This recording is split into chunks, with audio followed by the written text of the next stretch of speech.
Picture, if you will, a world where the gods themselves are flawed, or divine beings throw tantrums, play cruel jokes, and make mistakes that reshape entire mythologies.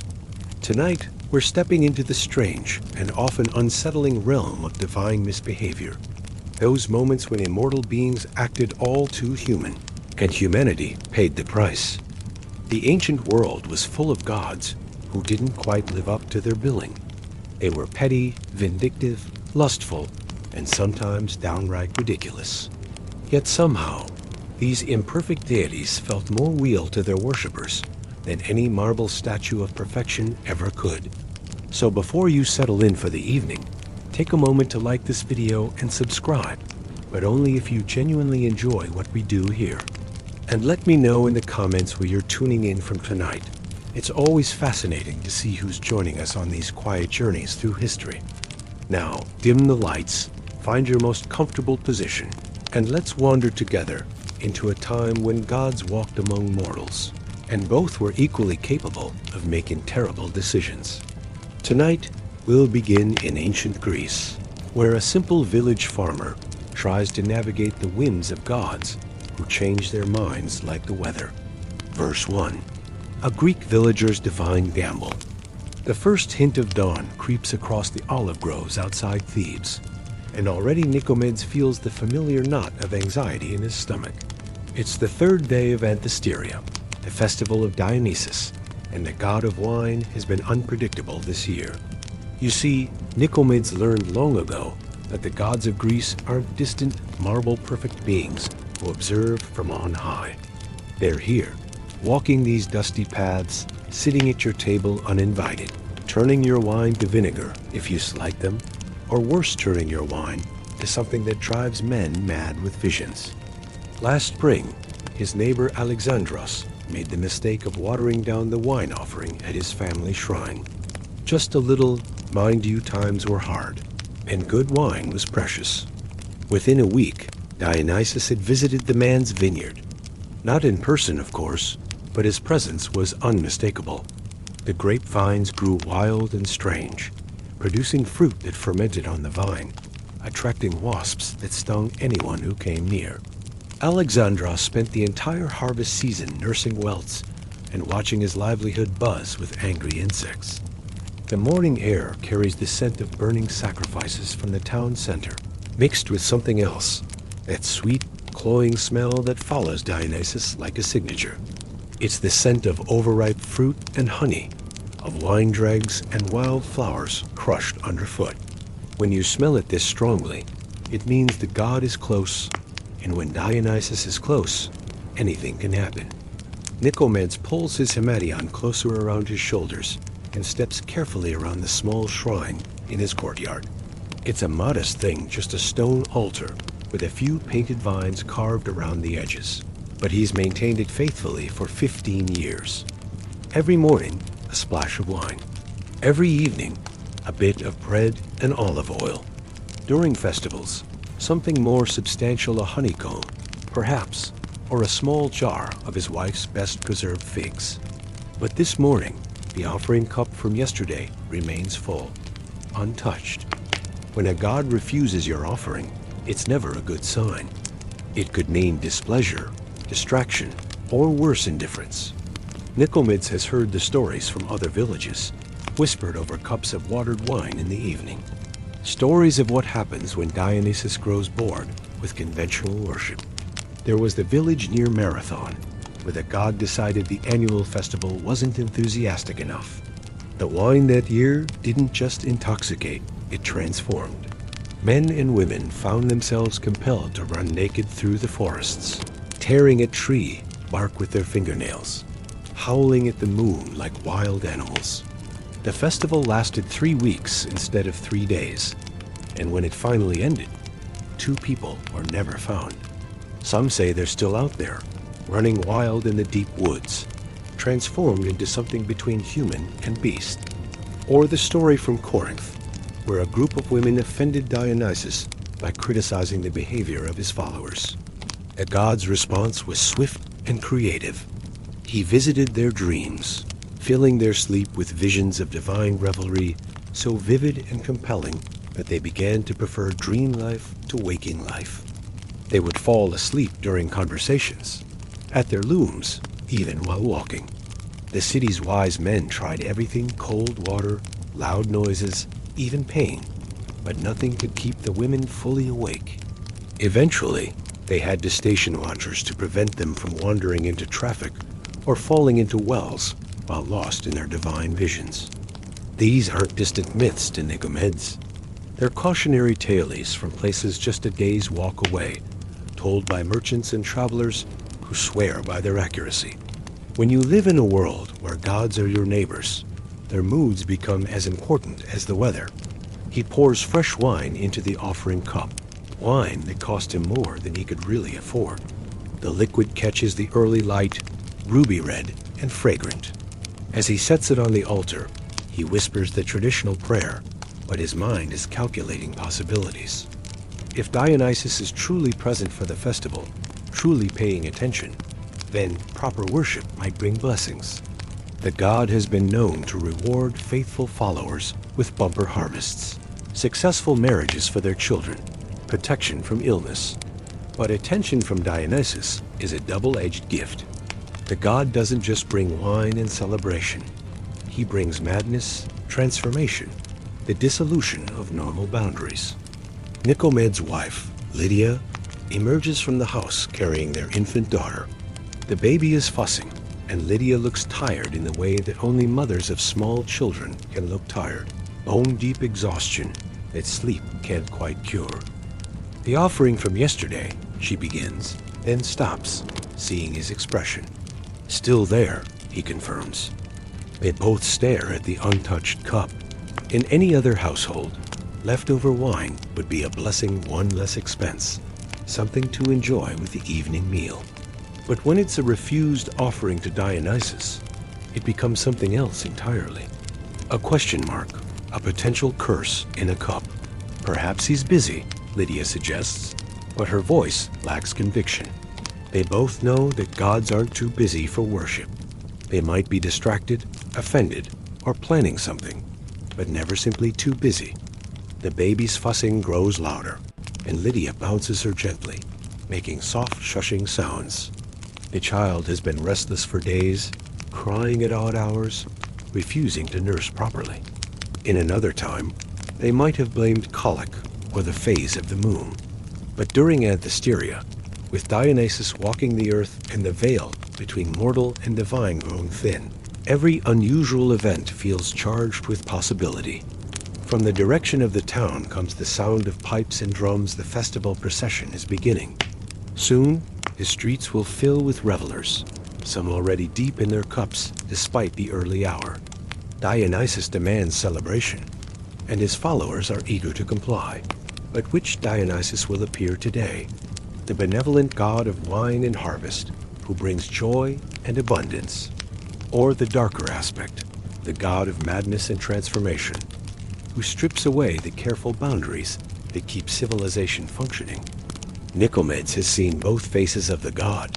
3 years ago, during a particularly successful harvest festival, Dionysus blessed the community with what people still call the Golden Day. The wine flowed freely, but instead of drunkenness, it brought clarity and joy. Old feuds were forgotten, marriages were mended, and children who had been ill for months suddenly recovered their strength. For one perfect day, the village existed in a state of divine grace. But the following year brought the opposite experience. The god's presence was wild and unpredictable. The festival wine caused hallucinations, not the pleasant, mystical visions of religious ecstasy, but frightening delusions that left people screaming in terror. Some saw their loved ones transformed into monsters. Others became convinced that invisible enemies were attacking them. The local priest spent days performing purification rituals, burning enough incense to obscure the sun, trying to restore balance. The uncertainty is perhaps the most exhausting part of divine relationship. Mortal neighbors, even difficult ones, follow certain patterns. You learn their moods, their triggers, their preferences. But God's gods are vast and alien, operating by rules that mortals can only guess at.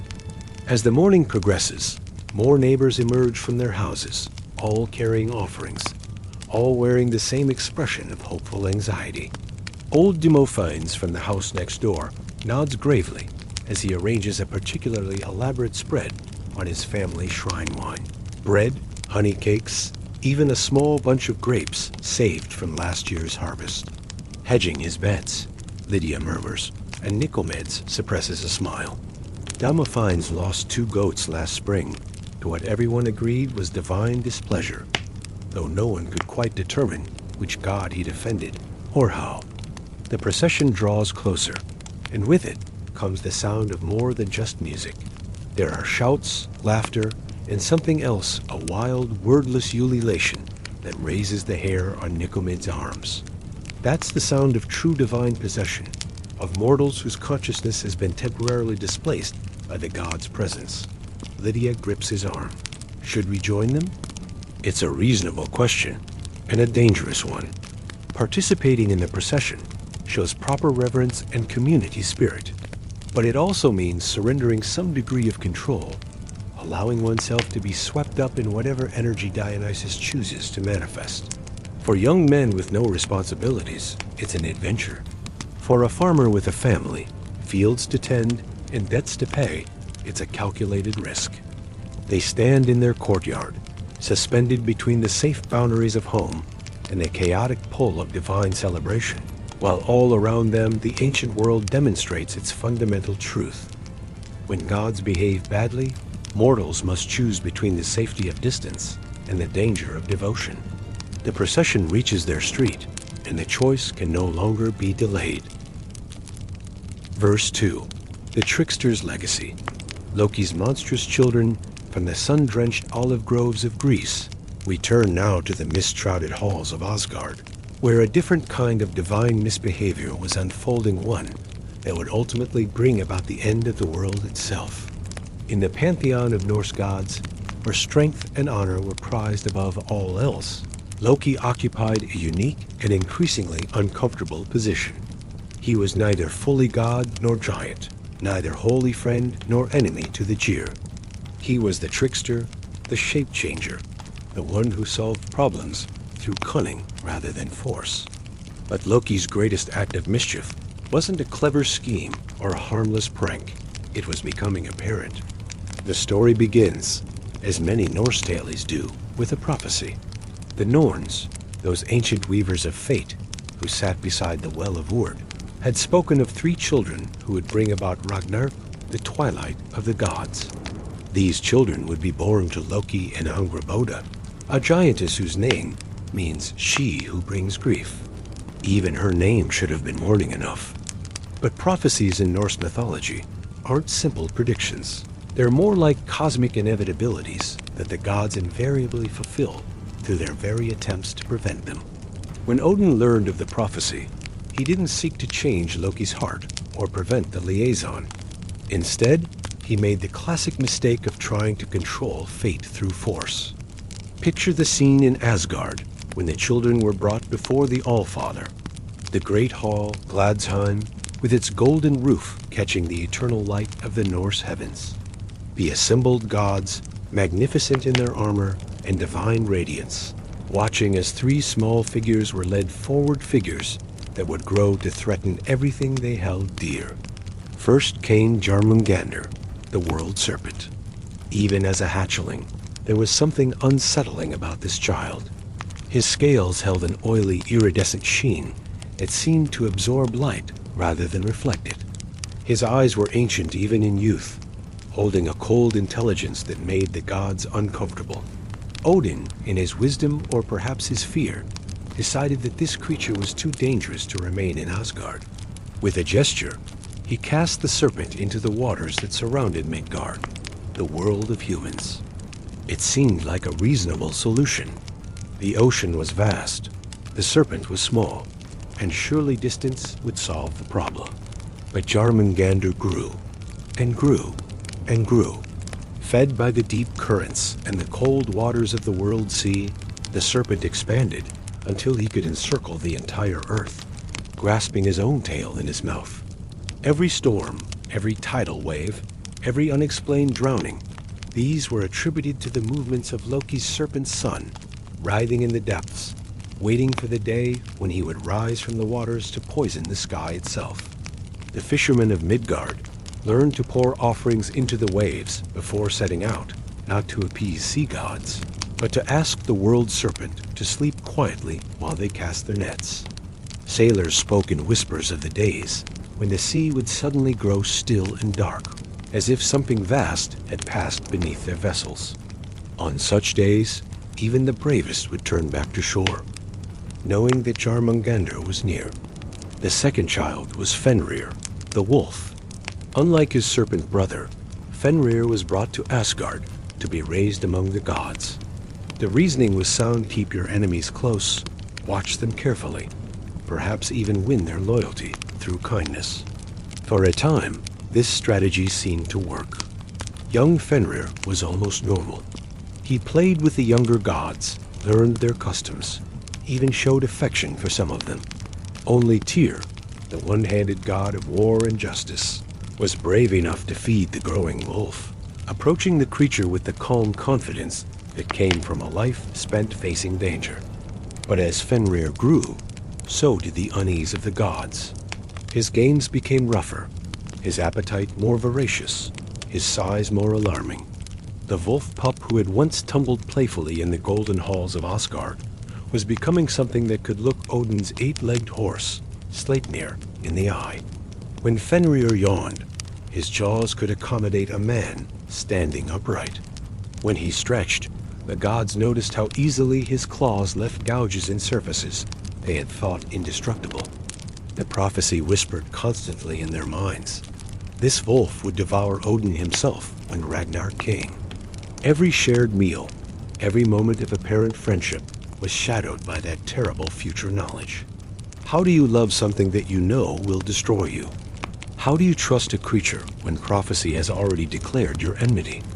The gods decided on a solution that would prove to be their greatest mistake. They would bind Fenrir. Not openly, not as punishment, but as a game.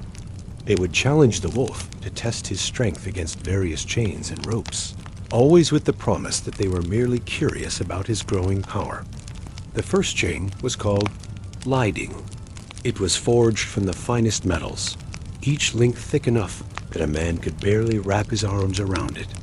The gods presented it to Fenrir as a test of strength, betting among themselves whether he could break free.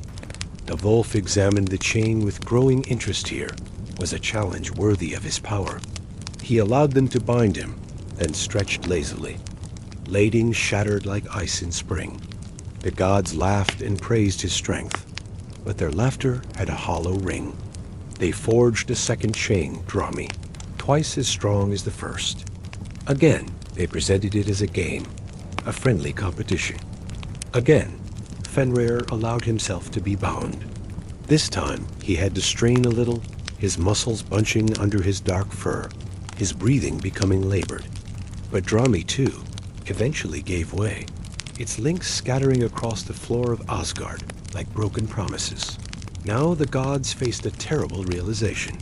They could no longer restrain Fenrir through conventional means, but they also could not simply release him to grow stronger. Fear had replaced affection, and fear makes gods as cruel as it makes mortals. They turned to the dwarves, those master craftsmen who dwelt in the roots of Yggdrasil. "Make us a binding that cannot be broken," they requested. "Something that looks harmless but holds like death itself." The dwarves, who understood the subtle magics of creation, forged Gleipnir. It looked like nothing more than a silken ribbon, soft and smooth to the touch. But it was made from the sound of a cat's footfall, the beard of a woman, the roots of a mountain, the sinews of a bear, the breath of a fish, and the spittle of a bird, all impossible things. All things that exist at the very edge of reality. When they presented Gleipnir to Fenrir, the wolf's reaction was immediate and telling.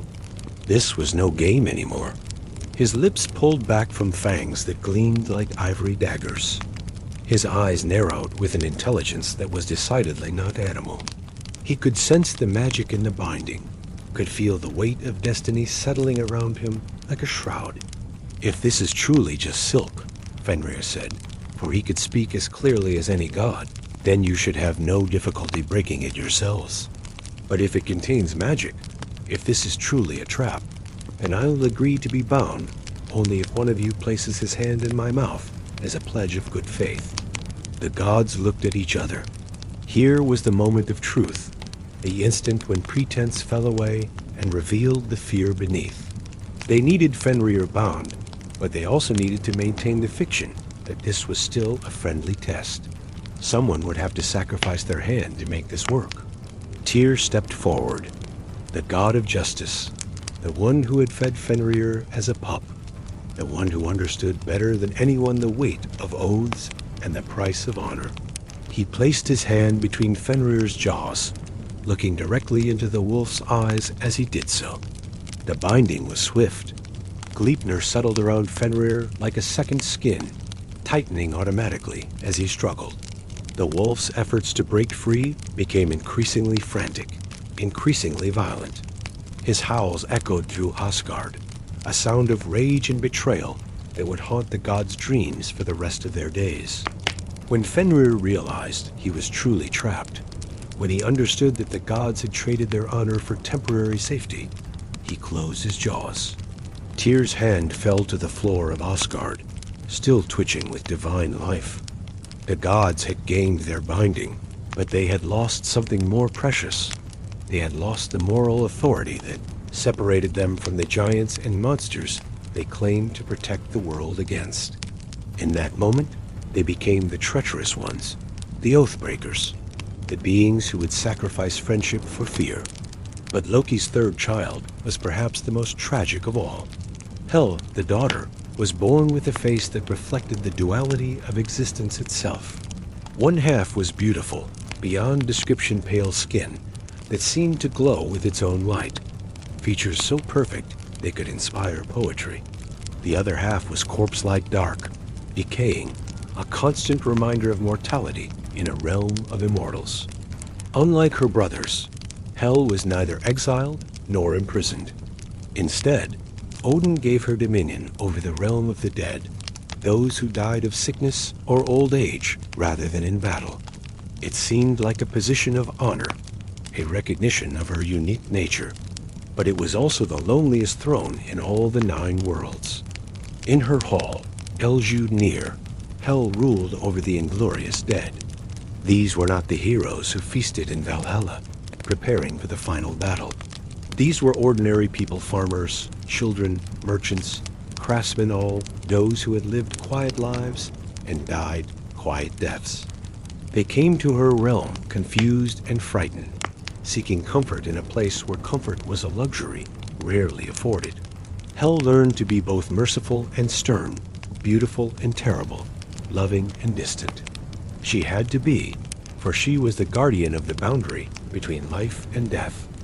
And boundaries require someone strong enough to maintain them. When gods or heroes came to her realm, seeking to reclaim the dead, she listened to their pleas with the patience of stone and the wisdom of winter.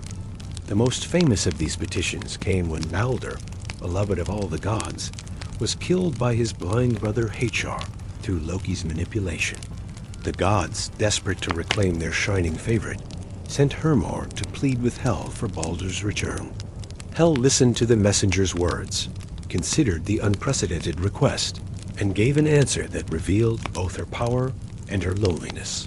She would release Balder if everything in creation, every rock, every tree, every creature would weep for him. It seemed like a reasonable request. Surely all the world would mourn for gentle Balder? But Loki, disguised as an old giantess named Duckik, refused to weep. "Let Hel keep what she has," he said, and with those words, Balder remained in the realm of the dead. Hel had offered the gods a chance to show that their love was truly universal, and they had failed. Even in her mercy, she had been denied. So there they were, Loki's 3 children, scattered across the cosmos by the gods' fear and judgment. Jarmungandr in the depths of the world ocean, growing larger with each passing age. Fenrir bound in magical chains, his rage building like pressure in a sealed vessel. Hell ruling the realm of the dead, watching as the consequences of divine decisions played out in the quiet suffering of ordinary souls. The gods had tried to control fate, to prevent the prophecy through decisive action, but every decision they made only drew them closer to the very future they feared. By casting out the world serpent, they ensured he would return as their enemy. By betraying Fenrir, they guaranteed his hatred. By isolating Hel, they created a ruler who understood the price of divine justice better than they did themselves. And through it all, Loki watched his children suffer the consequences of their nature beings caught between worlds, powerful enough to threaten the gods, but vulnerable enough to be hurt by them.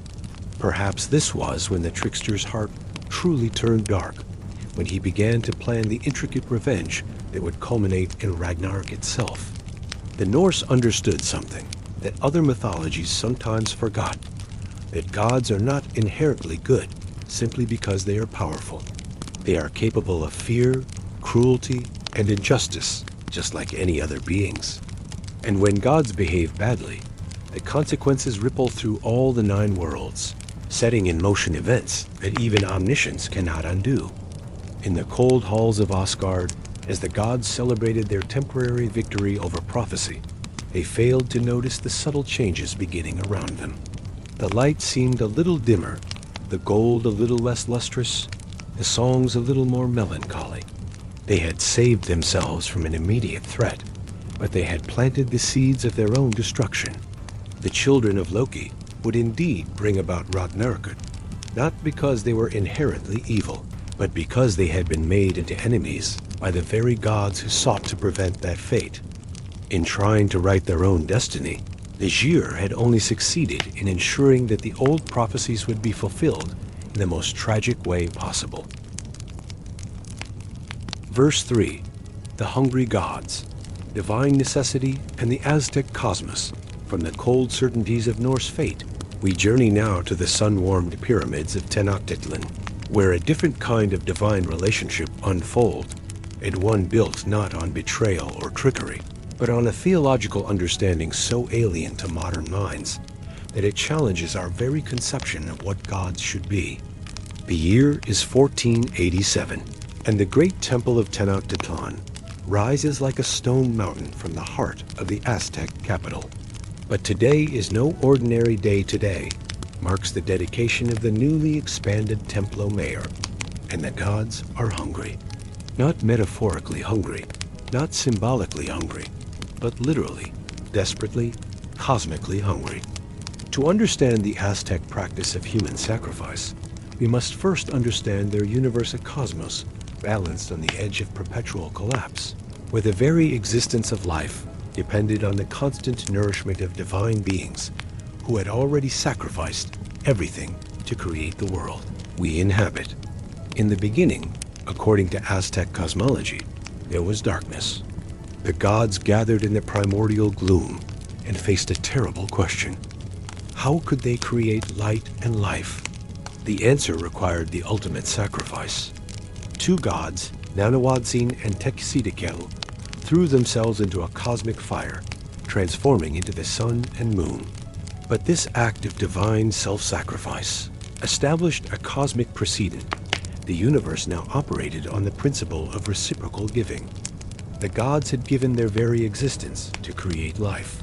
Now, life owed them sustenance in return.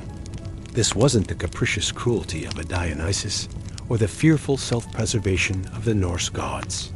This was cosmic economics, a universe where energy was finite, where the sun required daily nourishment to continue its journey across the sky, where the rain gods needed offerings to continue watering the earth. Picture the scene as dawn approaches the great temple. The priesthood has been preparing for weeks, not just the elaborate ceremonies, but the careful theological calculations.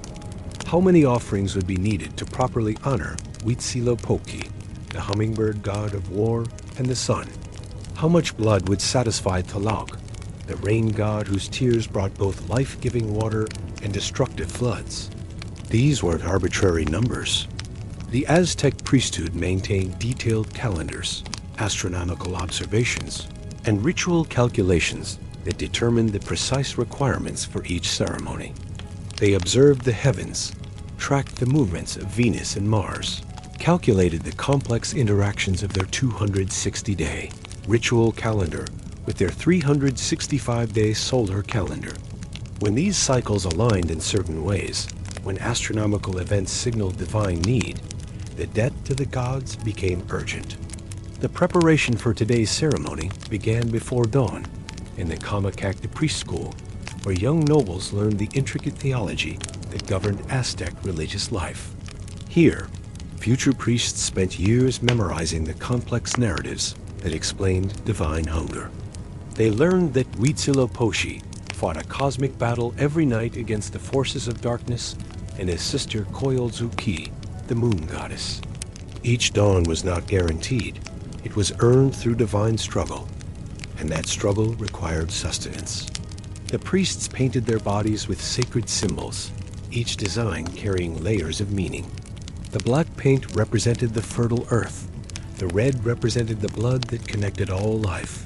The blue represented the sky that would soon receive their offerings. Their movements were choreographed with astronomical precision steps that mirrored the movement of celestial bodies, gestures that recreated the actions of gods in the cosmic myths. But perhaps most importantly, they prepared their minds. These were not men driven by bloodlust or primitive savagery. They were theologians, philosophers, astronomers, scholars, who had devoted their lives to understanding the mathematical precision required to maintain cosmic balance. Many of them approached the day's ceremonies with something approaching dread, not because they doubted their necessity, but because they understood their weight. The chosen offerings, and here we must speak carefully, with respect for the complexity of beliefs that modern minds struggle to comprehend, were not random victims. They were participants in a cosmic drama, individuals whose sacrifice would literally sustain the universe. Some were prisoners of war who had been captured in the ritual conflicts known as flowery wars, battles fought specifically to obtain offerings for the gods. Others were volunteers from within Aztec society, individuals who had committed to the ultimate act of religious devotion. The preparation of these participants followed elaborate protocols.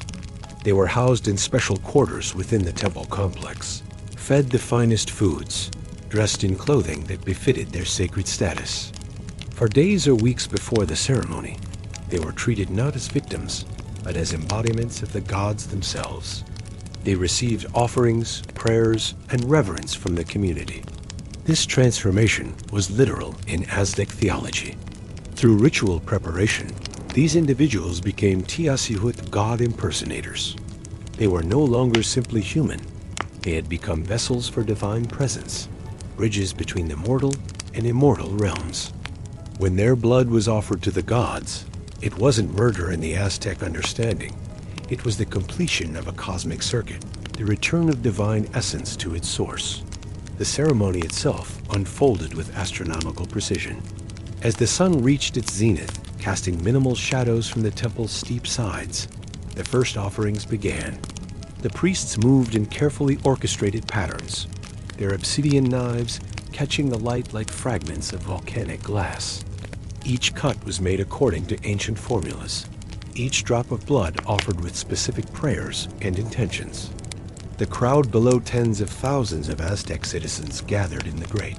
Plaza watched with a mixture of solemnity and celebration. Children learned the religious significance of what they witnessed, absorbing the fundamental truth of their cosmology.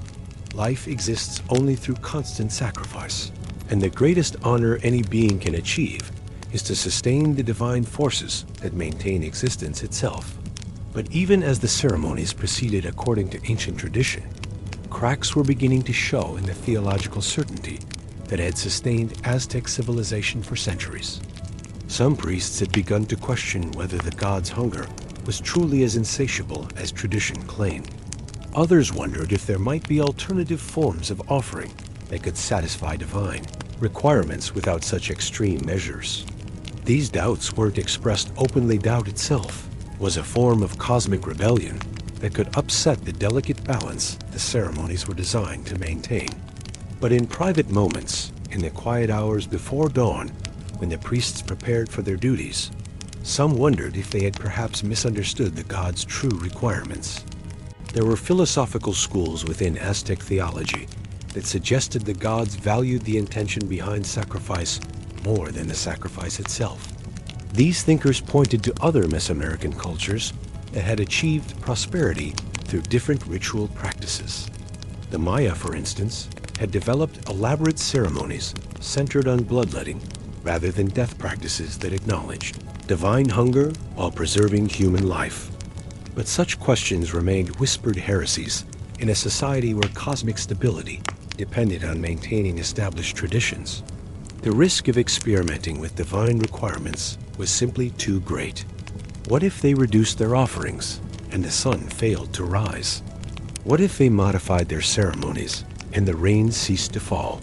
The consequences of theological error weren't just social or political, they were cosmic. This created a strange paradox at the heart of Aztec religious life. The priests who performed the most extreme ceremonies were often the ones most troubled by philosophical doubts. They understood better than anyone the complexity of their theological system, the intricate reasoning that justified their practices.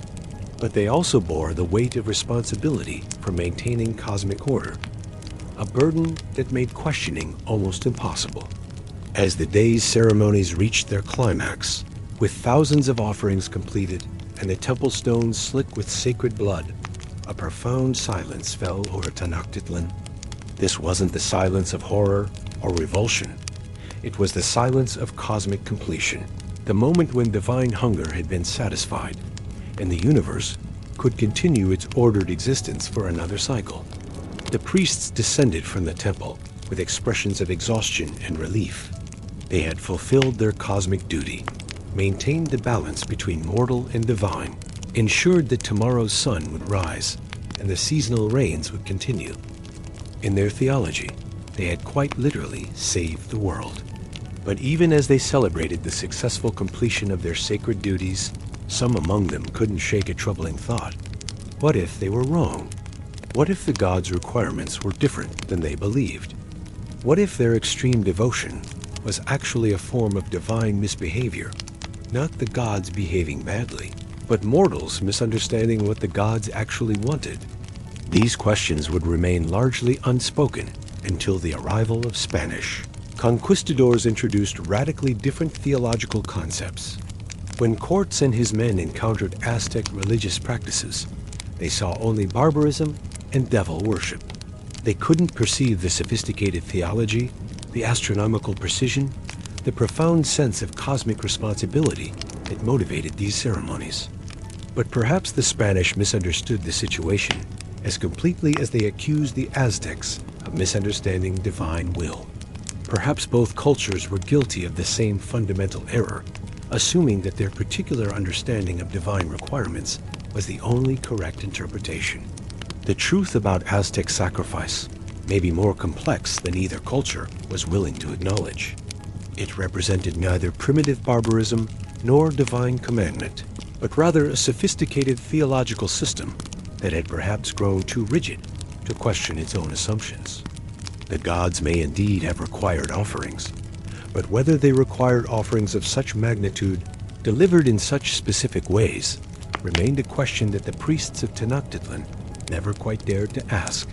In the end, the Aztec approach to divine hunger reveals something profound about the human relationship with the sacred. When we believe that cosmic order depends on our actions, when we assume responsibility for maintaining the very structure of reality, we become capable of both extraordinary devotion and extraordinary error. The line between serving the gods and enslaving ourselves to our understanding of divine will become perilously thin.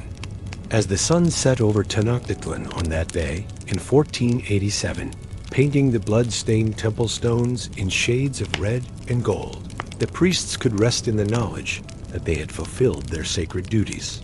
Whether they had served the gods or merely served their own theological assumptions remained a question that would haunt the Aztec consciousness until the empire's fall. and continues to challenge our understanding of divine relationship to this day.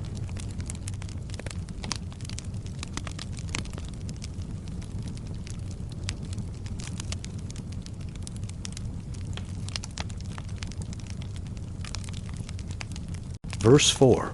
Small gods, small mercies. Life with the Lares, from the grand cosmic theaters of divine drama. We turn now to something altogether more intimate, the quiet corner of a Roman villa, where the smallest gods hold the greatest power over daily life. Here, in the gentle flicker of oil lamp light, we discover that sometimes the most profound divine relationships are built not on cosmic necessity or prophetic doom, but on the simple exchange of daily kindnesses between mortals and the minor deities who share their living spaces. Her name is Claudia, though she answers to whatever name her masters choose to use on any given day. She is a slave in the household of Marcus Flavius Secundus, a prosperous merchant whose villa sits on the Aventine Hill overlooking the Tiber. But in the small alcove near the kitchen where the household gods reside, she is something more. She is the unofficial priestess of the most reliable deities in the Roman pantheon. The Lararium, the household shrine, occupies a modest niche in the wall, no larger than a bread cupboard. Within it stand small bronze figurines, each no taller than a wine cup. These are the Lares familiars, the guardian spirits of the household, along with the Penates who watch over the family's provisions and the genius of the paterfamilias. They are unimpressive gods by any standard, no thunderbolts, no cosmic powers, no influence over the fate of empires. But they are present in a way that Jupiter or Mars could never be. Every morning, before the rest of the household stirs, Claudia performs the daily ritual that has become as natural to her as breathing. She lights a small oil lamp and sets it before the shrine, adds a pinch of salt to yesterday's offering bowl, and pours a few drops of wine, the good wine, not the watered stuff the slaves usually drink on to the tiny altar. The ritual is simple, but the relationship it represents is profound. These gods don't demand cosmic sacrifices or theological complexity. They ask only for acknowledgement, for the daily recognition that shared space creates shared responsibility. In return, they offer something equally simple, but infinitely valuable. They pay attention. When the bread rises properly, that's the Lares ensuring the household's prosperity. When the oil lamp burns steadily through the night, that's their protection against thieves and fire. When the master's temper is mild, and the mistress forgets to assign extra tasks, that's divine intervention on the smallest, most personal scale imaginable. Claudia has served in this household for 7 years, since she was sold at age 12 to pay her previous master's debts. She has seen the grand religious spectacles that Rome offers, the elaborate festivals, the public sacrifices, the magnificent temples that dominate the city's skyline. But she has also observed something that the free citizens often miss. Those impressive public gods are distant, distracted, concerned with matters far too important to involve themselves in the daily struggles of ordinary people. The Lares, however, live here. They know the household's rhythms, its personalities, its small dramas and minor crises. They know that the cook, Gaius, has a weak stomach that acts up when he's nervous. They know that the mistress Livia becomes unreasonably demanding when her monthly courses approach. They know that the master stays out late when his business ventures are struggling. And they know which of the household slaves can be trusted with extra food or a kind word when spirits are low. This morning, as Claudia arranges fresh flowers before the shrine's small white blossoms she picked from the courtyard, garden before dawn, she notices something that makes her pause. The bronze figurine of the household's primary lar is leaning slightly forward, as if straining to listen. It's probably nothing, just the natural settling of an old bronze casting. But in a household where the gods live as close neighbors, such details take on significance.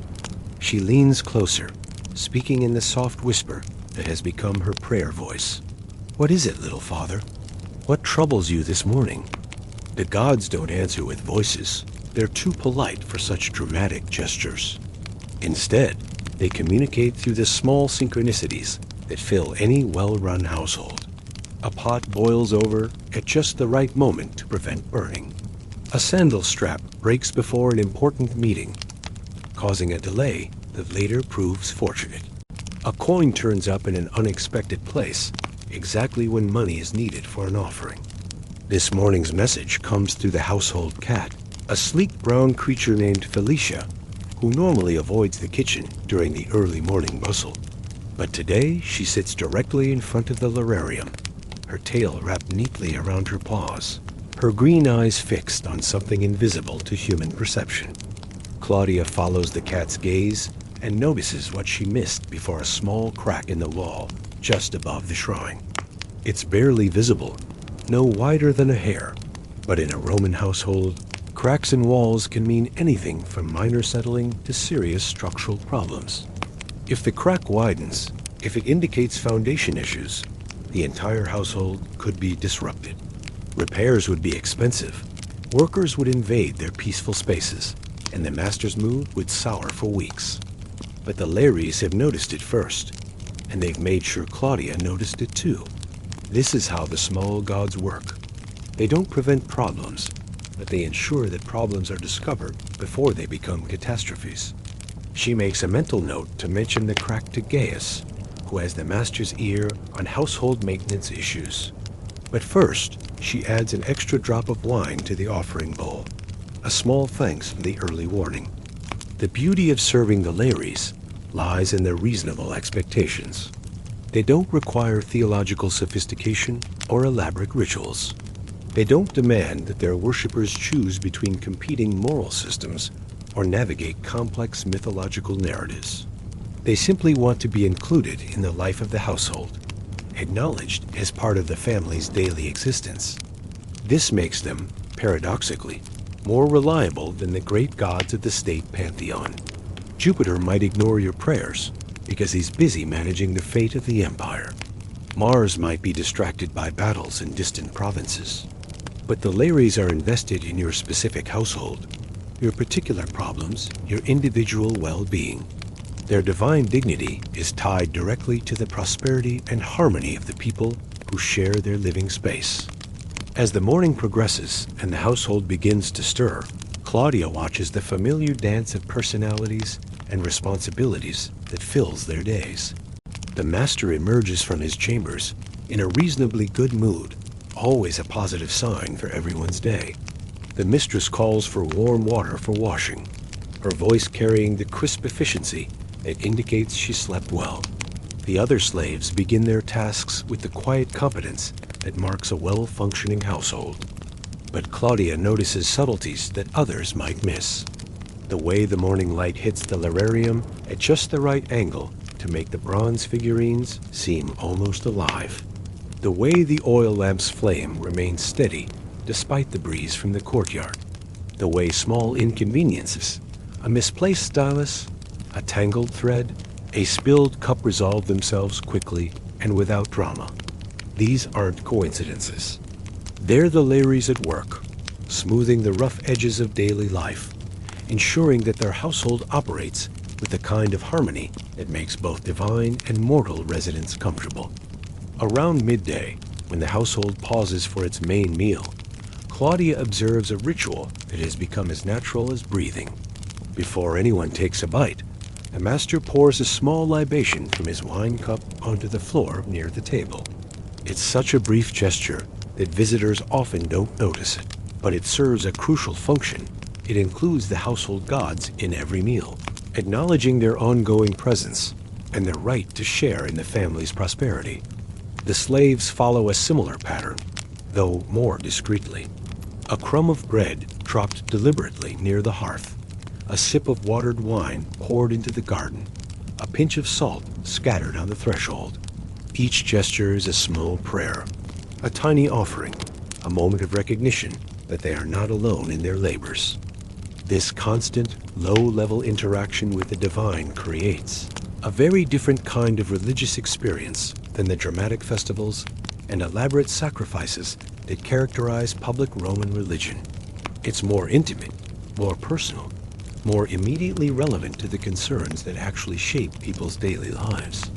When Livia develops a headache after lunch, a common occurrence that everyone has learned to navigate carefully, Claudia quietly burns a small amount of sweet herbs before the lararium, not as a dramatic appeal for divine intervention, but as a gentle request for the household gods to smooth whatever domestic tensions might arise from their mistress's discomfort.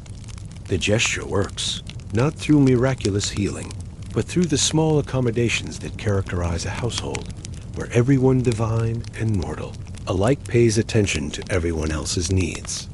The master happens to be called away on business, removing one potential source of conflict. The cook prepares a particularly light and appealing evening meal. The other slaves anticipate Livia's needs before she has to voice them, preventing the frustration that comes from feeling ignored or misunderstood. By evening, Livia's headache has faded, as she retires to her chambers in a peaceful mood. The household settles into its nighttime routines with the quiet satisfaction that comes from a day successfully navigated.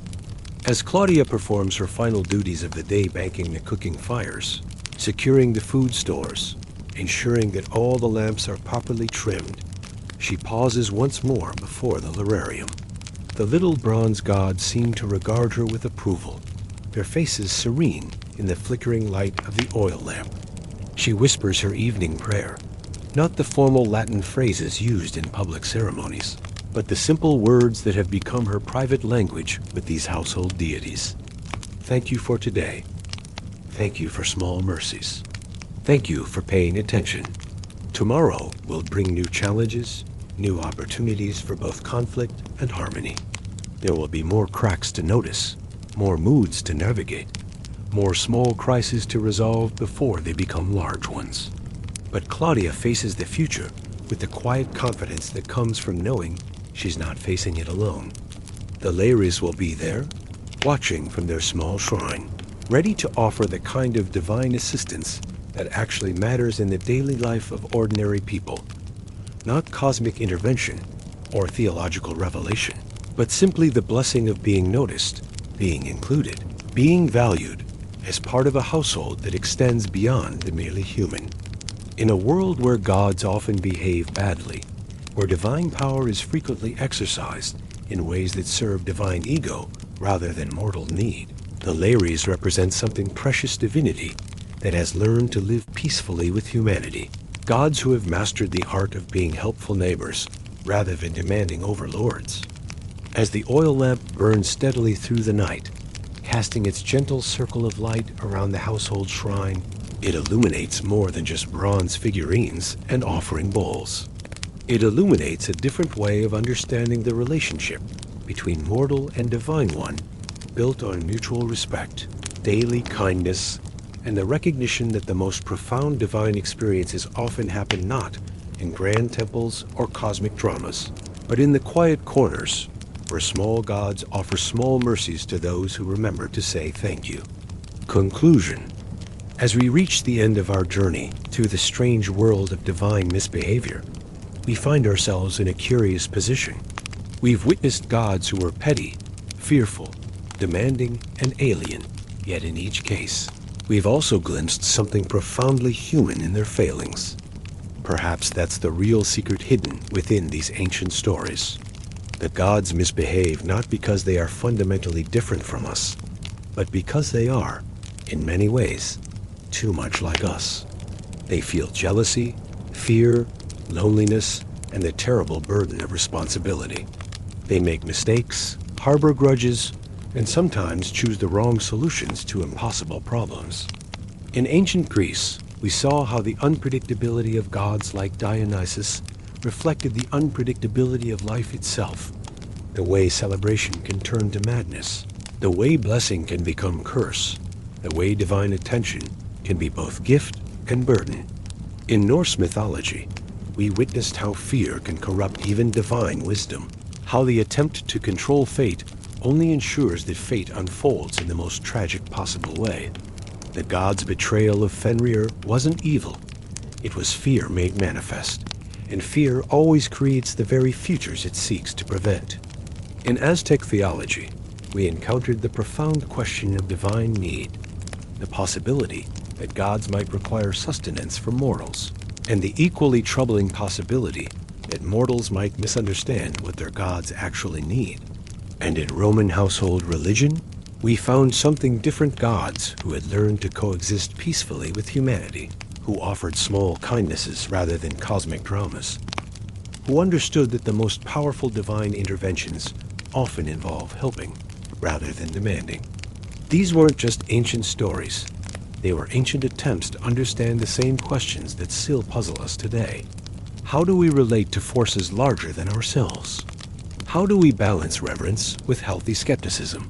How do we distinguish between serving something greater and simply serving our own ideas about what that something might want? The ancients understood something that we sometimes forget in our modern world, that the divine, however we conceive it, is not diminished by questions, doubts, or even criticism. The gods who emerge from these stories aren't weakened by their flaws. They're made more real, more relatable, more genuinely worthy of both respect and thoughtful engagement. Tonight, as you settle into sleep, you might find yourself thinking about the gods in your own life.